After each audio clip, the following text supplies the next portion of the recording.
April 5th, 1 Samuel 15 and 16. 1 Samuel 15. Samuel said to Saul, I am the one the Lord sent to anoint you king over his people Israel, so listen now to the message from the Lord.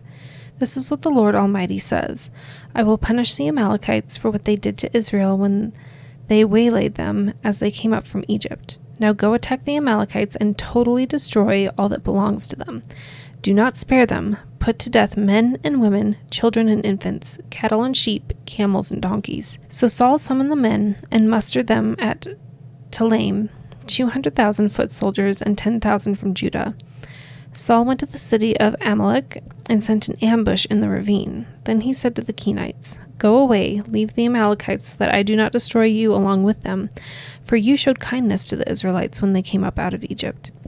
So the Kenites moved away from the Amalekites. Then Saul attacked the Amalekites all the way from Havilah to Shur, near the eastern border of Egypt. He took Agag, king of the Amalekites, alive, and all his people he totally destroyed with the sword. But Saul and the army spared Agag and the best of the sheep and cattle, the fat calves and lambs, everything that was good. These they were unwilling to destroy completely, but everything that was despised and weak they totally destroyed. Then the word of the Lord came to Samuel, I regret that I have made Saul king, because he has turned away from me, and has not carried out my instructions. Samuel was angry, and he cried out to the Lord all that night. Early in the morning, Samuel got up and went to meet Saul, but he was told, Saul has gone to Carmel. There he will set up a monument in his own honor, and has turned and gone down to Gilgal. When Samuel reached him, Saul said, The Lord bless you, I have carried out the Lord's instructions. But Samuel said, What then is this bleating of sheep in my ears? What is this lowing of cattle that I hear? Saul answered, The soldiers brought them from the Amalekites. They spared the best of the sheep and cattle to sacrifice to the Lord your God, but we totally destroyed the rest. Enough, Samuel said to Saul. Let me tell you what the Lord said to me last night. Tell me, Saul replied. Samuel said, Although you were once small in your own eyes, did you not become the head of the tribes of Israel? The Lord anointed you king over Israel, and he sent you on a mission, saying, Go and completely destroy those wicked people, the Amalekites. Wage war against them until you have wiped them out. Why did you not obey the Lord? Why did you pounce on the plunder and do evil in the eyes of the Lord? But I did obey the Lord, Saul said. I went on the mission the Lord assigned me. I completely destroyed the Amalekites and brought back Agag, their king.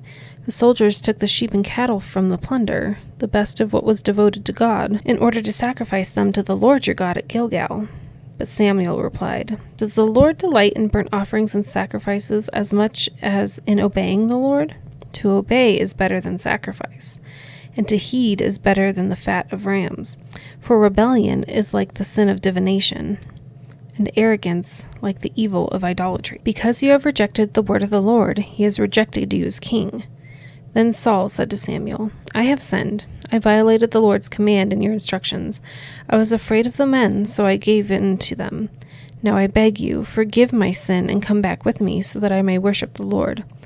But Samuel said to him, I will not go back with you. You have rejected the word of the Lord, and the Lord has rejected you as king over Israel.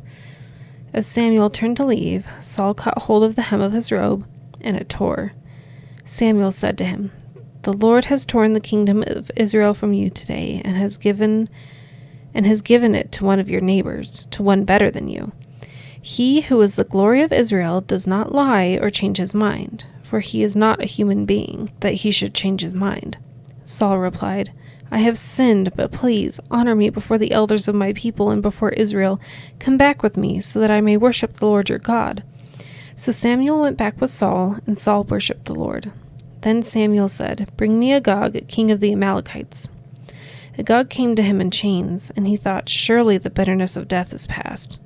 But Samuel said, As your sword has made women childless, so will your mother be childless among women. And Samuel put Agag to death before the Lord at Gilgal. Then Samuel left for Ramah, but Saul went up to his home in Gibeah of Saul. Until the day Samuel died, he did not go see Saul again, though Samuel mourned for him, and the Lord regretted that he had made Saul king over Israel. 1 Samuel 16. The Lord said to Samuel, "How long will you mourn for Saul, since I have rejected him as king over Israel? Fill your horn with oil and be on your way. I am sending you to Jesse of Bethlehem. I have chosen one of his sons to be king." But Samuel said, "How can I go? If Saul hears about it, he will kill me." The Lord said, "Take a heifer with you and say, 'I have come to sacrifice to the Lord.' Invite Jesse to the sacrifice, and I will show you what to do.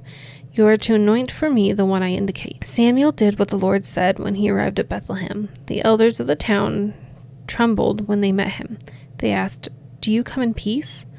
Samuel replied, "Yes, in peace. I have come to sacrifice to the Lord.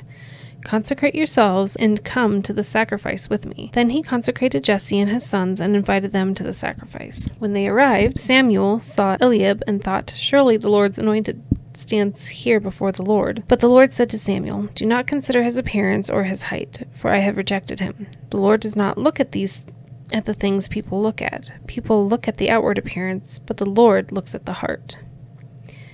Then Jesse called Amminadab and had him pass in front of Samuel. But Samuel said, "The Lord has not chosen this one either." Jesse then had Shammah pass by, but Samuel said, "Nor has the Lord chosen this one." Jesse had 7 of his sons pass by before Samuel, but Samuel said to him, "The Lord has not chosen these." So he asked Jesse, "Are these all the sons you have?" "They are still the youngest," Jesse answered. He is tending the sheep." Samuel said, "Send for him. We will not sit down until he arrives." So he sent for him and had him brought in. He was glowing with health and had a fine appearance and handsome features. Then the Lord said, "Rise and anoint him. This is the one." So Samuel took the horn of oil and anointed him in the presence of his brothers, and from that day on the Spirit of the Lord came powerfully upon David. Samuel then went to Ramah. Now the Spirit of the Lord had departed from Saul, and an evil spirit from the Lord tormented him. Saul's attendants said to him, "See, an evil spirit from God is tormenting you. Let our Lord command his servants here to search for someone who can play the lyre. He will play when the evil spirit from God comes on you, and you will feel better." So Saul said to his attendants, "Find someone who plays well and bring him to me." One of the servants answered, "I have seen a son of Jesse of Bethlehem who knows how to play the lyre. He is a brave man and a warrior. He speaks well and is a fine-looking man, and the Lord is with him." Then Saul sent messengers to Jesse and said, "Send me your son David, who is with the sheep." So Jesse took a donkey loaded with bread, a skin of wine, and a young goat, and sent them with his son David to Saul. David came to Saul and entered his service. Saul liked him very much, and David became one of his armor-bearers. Then Saul sent word to Jesse, saying, "Allow David to remain in my service, for I am pleased with him." Whenever the Spirit from God came on Saul, David would take up the lyre and play. Then relief would come to Saul, and he would feel better, and the evil spirit would leave him.